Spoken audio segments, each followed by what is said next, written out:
Joyeux matin mon jardin. Je vous ramène ce matin dans la partie très peu traitée, très peu arrosée, etc. Et en ce moment il pleut, depuis 2 jours à peu près il pleut. Donc je voulais vous faire voir un peu comment ça pousse ici. Je vous ai expliqué dans une vidéo précédente le principe de la couverture du sol.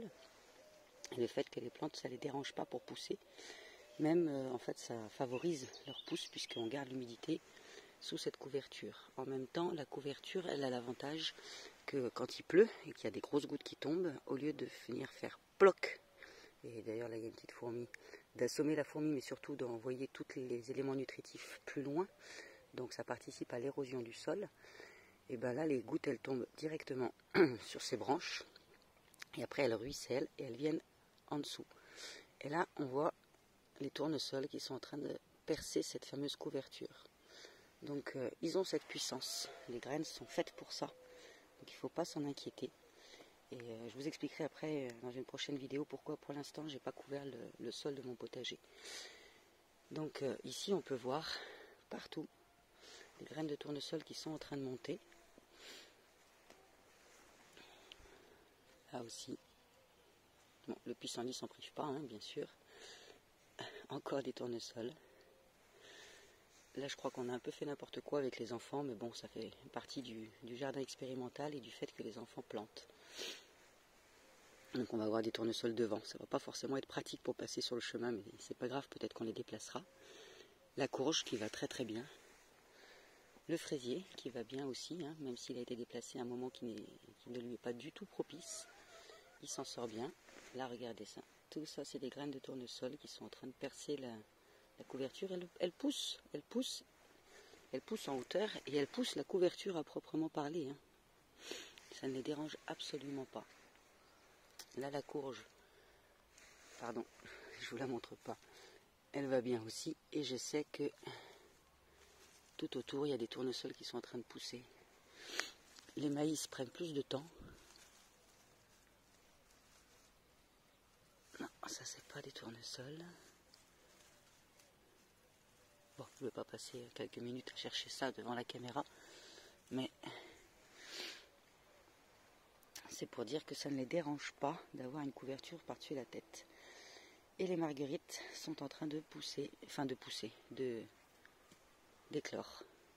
Commence à avoir. Donc quand je vois tous ces boutons, je me dis qu'on va avoir un très beau bosquet cette année de fleurs.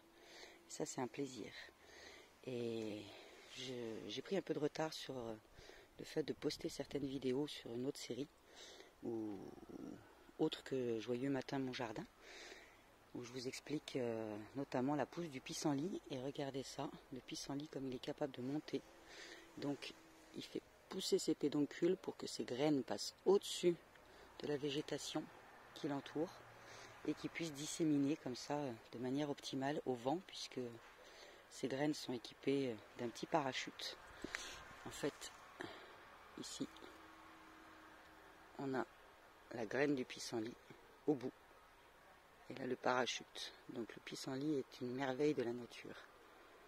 Voilà. Et ça, bon, là c'est mouillé, donc ça tombe direct au sol. Mais quand on connaît tous le pissenlit qui s'envole et qui va plus loin. Là, on a des promesses de framboises, qui elle aussi finalement est bien contente d'avoir la consoude, ça lui protège sa terre, donc c'est merveilleux.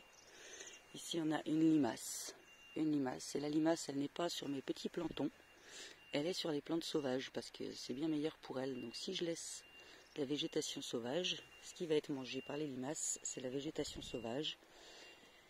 Elle aime particulièrement aussi ce bois que j'ai mis là, du bois tout spongieux, tout pourri, qui dit pourri, il dit plein de champignons, et en fait c'est ça qu'elle aime, la limace.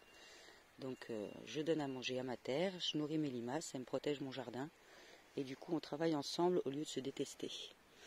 Là on a nos petites graines de tomates qui sont en train de pousser toutes seules. Voilà, ça c'est certainement de la tomate, très certainement. Là on a une petite fleur de calendula, des pousses de calendula qui poussent. Le trèfle nourrit le sol. Le trèfle est un excellent, c'est une plante qui a la particularité de nourrir le sol en azote. Et on se retrouve donc dans un système ici, plutôt bien équilibré, où vous pouvez voir que, ce que j'ai expliqué dans une vidéo précédente, pour affronter la gravité, les plantes doivent faire un squelette dur, solide, qui est la tige, et cette tige est constituée de carbone. Donc ici on est dans un jardin puits de carbone, dans un espace puits de carbone. Voilà, ici c'est tondu, libération de carbone. Ici ça monte en tige, ça monte dans la verticale, donc puits de carbone. Ici on est vraiment sur un espace qui participe à la rétention du carbone. Et regardez la chance, vous avez là de voir, ceci est une mouche colibri. Ah non, je dis des bêtises, pardon, c'est une abeille. Alors sur les pattes de cette abeille, ce qu'on peut voir, c'est une abeille, je pense pas que ce soit une abeille de colonie mellifère. On peut voir sur ses pattes qu'elle a comme des poches jaunes. Et en fait, ces poches jaunes, elle va les remplir de pollen. Chaque fois qu'elle aura trop de pollen sur son dos, que ça va la gêner pour butiner, elle va se nettoyer le dos, faire une boulette et la mettre dans cette poche. Vous voyez, elle est bien équipée. Et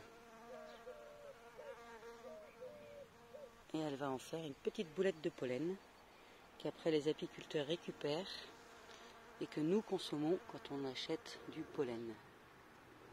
Voilà, donc cette abeille, elle est en plein travail. D'ailleurs, petite parenthèse, les butineuses sont les anciennes dans la colonie. C'est donc les vieilles qui ont le droit, qui vont butiner, qui font ce travail faramineux d'aller visiter toutes les fleurs pour ensuite fabriquer le miel. Peut-être qu'un jour je vous en raconterai plus sur les abeilles, mais ce n'est pas le sujet de ce matin. Donc voilà, n'oubliez pas, un jardin qui carbone, puits de carbone, tondu, beaucoup trop tondu, c'est libération de carbone dans l'atmosphère. Puits de carbone. Voilà, je vous souhaite une belle journée, à tout bientôt.